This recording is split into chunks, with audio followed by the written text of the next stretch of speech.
ప్రస్తుతం మనం జీవిస్తున్న జీవనశైలి వల్లనో మరే ఇతర కారణాల వల్లనో మన ఇంట్లో లేదా చుట్టాల్లో ఎవరినో ఒకరినైనా గట్టిగా గురకబెట్టి పడుకోవడం చూసే ఉంటాం. కాదు వినే ఉంటారు. గురక వల్ల వాళ్లకు ఇతరులకు ఇబ్బందిగా ఉన్నా దీన్ని చిన్న సమస్యనే అనుకుంటారు, పెద్దగా ఎవరు పట్టించుకోరు. అయితే దీన్ని ఇలానే వదిలేస్తే మన కొంప ముంచుతుందని తెలుసా మీకు?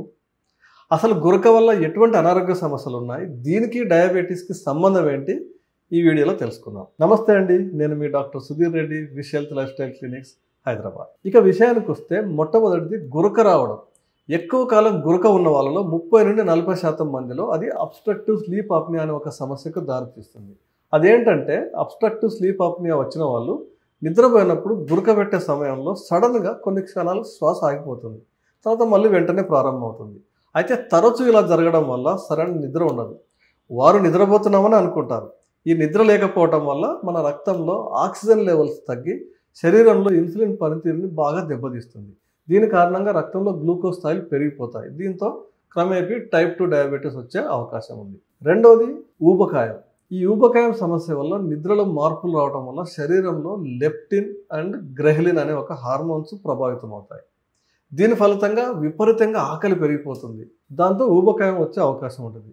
ఇలా బరువు పెరిగిపోవడం వల్ల ప్యాంక్రియాస్ పైన లోడ్ పెరిగి ఇన్సులిన్ ఉత్పత్తి చేసే సామర్థ్యం తగ్గుతుంది. ఇలా ఇన్సులిన్ శాతం తక్కువ అవటం వల్ల రక్తంలో గ్లూకోజ్ స్థాయిలు పెరిగిపోతాయి. ఫలితంగా అది టైప్ 2 డయాబెటీస్కు దారితీస్తుంది.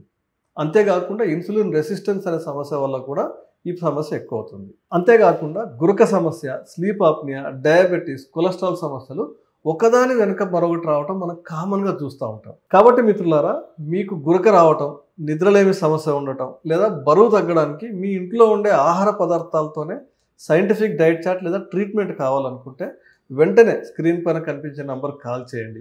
ఈ వీడియో నచ్చితే షేర్ చేయండి, లైక్ చేయండి. మీకేమైనా డౌట్స్ ఉంటే కామెంట్ సెక్షన్లో రాయండి, వివరించే ప్రయత్నం చేస్తాను.